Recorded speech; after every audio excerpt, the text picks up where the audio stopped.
everyone, I'm First Nerd, and today we're going to be going over the other part of the poll, which is actually something I'm a lot more confident and know a lot more about, which is Mechanized Infantry. So, first off, I'll give a little bit of history about Mechanized Infantry, first ID, Mechanized Infantry, all that stuff, and then we'll get to the actual good stuff. So first things first, what is Mechanized Infantry, and what about it? So, Mechanized Infantry would be infantry units that are either a part of or stationed with mechanized units. More importantly, it has to go with APCs, or Armored Personnel Carriers, in this case the M113. Mechanized Infantry are a part of the M113. There's the crew, which are the mounted troops, and then there's the dismounted infantry portion of the Mechanized Infantry, which are the actual infantry part of it. The most famous of these being the 11th ACR, or the 11th Armored Cav Regiment, which actually,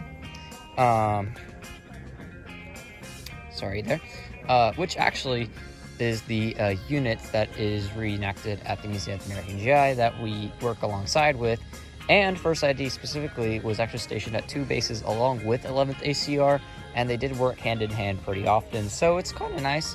Although this is not the impression I will use from the museum, because we don't have a track for the First ID, and we probably won't because we're not officially part of the museum. And even when we do, I don't think we're going to get our own track. If we do, though, I can use this impression. But we can just act as standard infantry of the 20th Battalion, which was not mechanized, so that's why I don't have my scarf, because this isn't 20th Battalion. I know, no Black Lions, I'm sorry.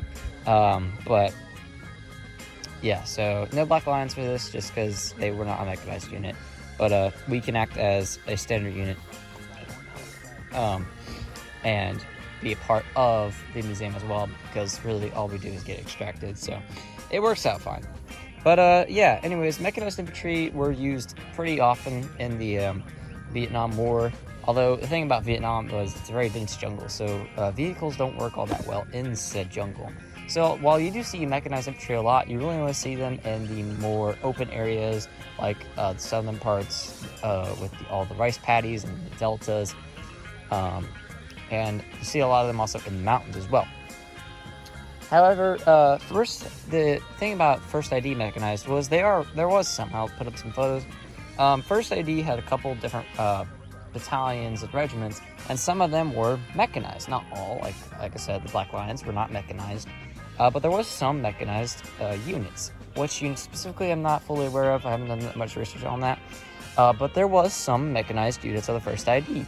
Just like there was also some air cav units of the First ID, which I find to be quite interesting. That's a story for a different day. But, anyways. So, First ID, so Mechanized Infantry isn't just 2 specific units. There was, of course, standard infantry units that would have mechanized infantry detachments, especially going into the Vietnam War. It was really more of a new concept in Vietnam, if I remember correctly.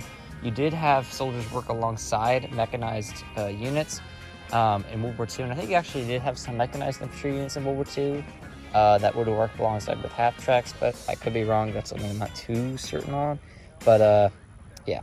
Anyways, let's get on to the actual impression. So this is, again, is a First ID Mechanized Infantry uniform.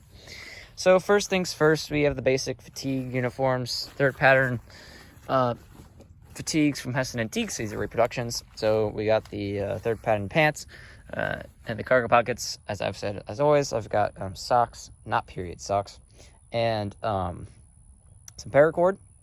Then in the shirt, it's a basic third pattern shirt with 4 pockets. It has no name tapes or army tapes. A lot of First ID guys, and I think this also goes for other infantry regiments and divisions, is when your uniform gets dirty and you want it to get washed. It's just like in World War I, where when they would wash their uniforms after gas attacks, they just put them in big piles, and you kind of just grabbed your size. So you may have a U.S. Army tape. That's pretty common to see, or you will just see none. Name tapes are very rare. As you can see, I did have them, but they have been sewn off. I actually don't know if you can see that, but I did have them, and they're sewn off, and they do have an imprint, which is actually better, because that's what they would have looked like. They would have the imprint of it, because it would have been there, but, you know, yeah. And then also we have the 1st Infantry Division patch. That's the one thing that stuck with it. So yeah, we got the 1st ID patch, big red one, colorized one from Hess Antiques. Then for personal items, I know I already showed these off, and I'm going to continue to show these off. They will change a little bit, but anyways, yeah. We got deck of cards, harmonica, got my aviators. God, it's hot out here. Whew, okay, we got my lighter, got some bazooka bubblegum, so come from home, and we got fake cigar. We got a Chihoy bag, which is the bags that M16 magazines would come in.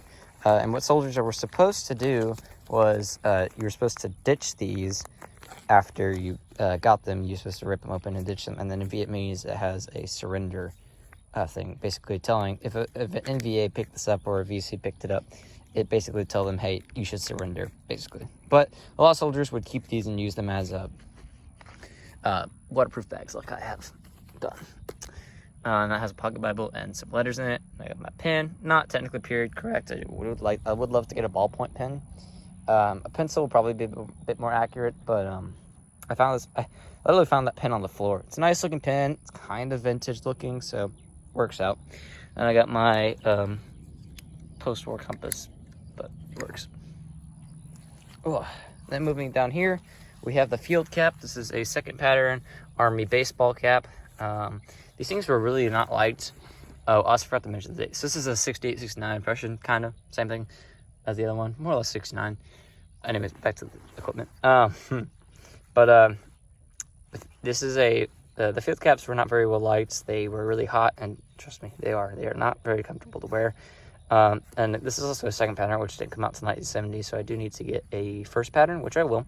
But we got the rank pin on there, which is Staff Sergeant, because that's what I am. A more accurate situation for 69 would probably be a boonie, but you still do see these, just not as commonly. And rank pins, when it comes to lower ranks, that's a hit or miss. Higher ranks typically have them, so NCOs, we're going to have them, and officers will have them. Then we have my watch. This is a more military reproduction watch. So it is just an energy watch. I use this all the time. Then we have my dog tags, which aren't correctly stamped, but I will get new ones soon. They have electrical tape to silence them, which was something that was done. And then I have a little cross and a P38 can opener on them. Moving on to the web setup, it's a little different from all the other web setups I've ever done in videos. It's very bare. So basically, I just have a standard M56 belt, 2 M56 canteens. You probably also would really only see one, just depends. And we got a first aid pouch on the belt. Could also be on the flak, but I don't have space. Also, I don't really see it up there as often. That's something you kind of see a bit rarer.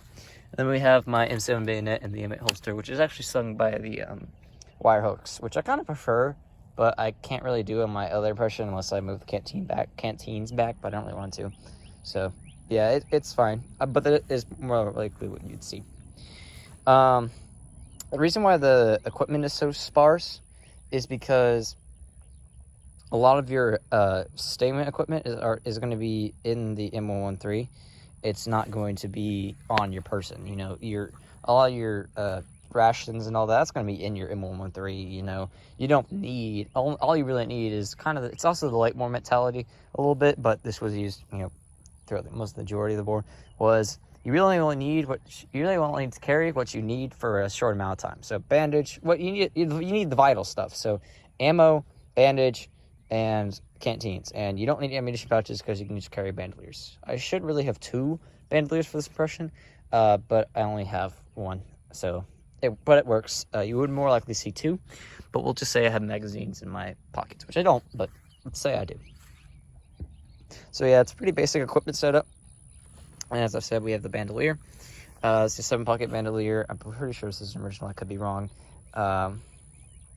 But it is a accurate M16 bandolier.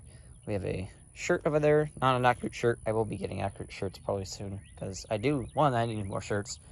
2, I want accurate shirts. Then we got my original M1 helmet, steel pot. So we have the early to mid-war liner. It's stated 65 with a repro sweatband. Everything else is original, plus an original cover and original chin straps. Reason why there's no helmet band. With first ID, it's like a 40-60 split, 40 without, 60 with. It's a really weird phenomenon that goes on. But yeah, it's kind of weird because you would think Army, they're going to have all the things standardized, but they really didn't.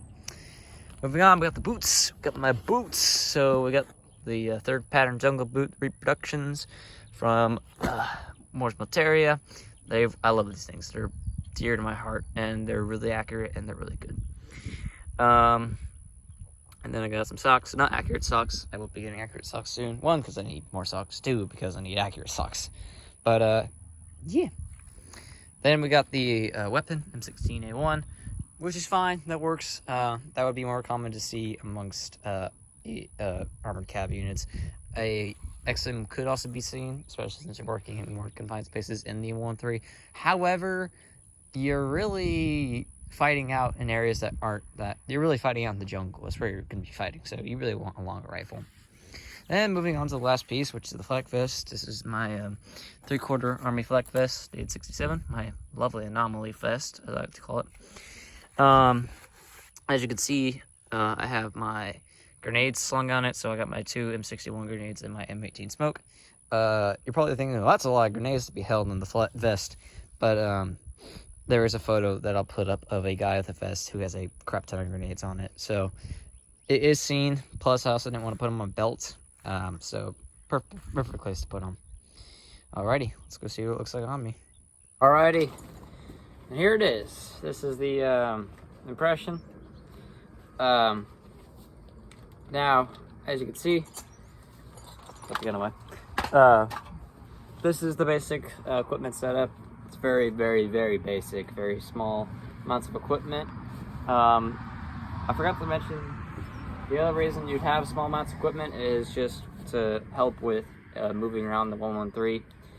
So you're not bumping into things when you sit down. The canteens are on your side, not your butt, so you know you can actually sit.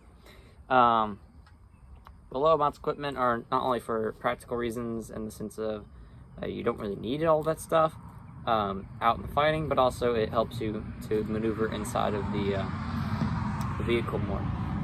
Now, why they carry flak vests, I actually have to talk about this, man. But why they carry the flak vests is for spalling purposes.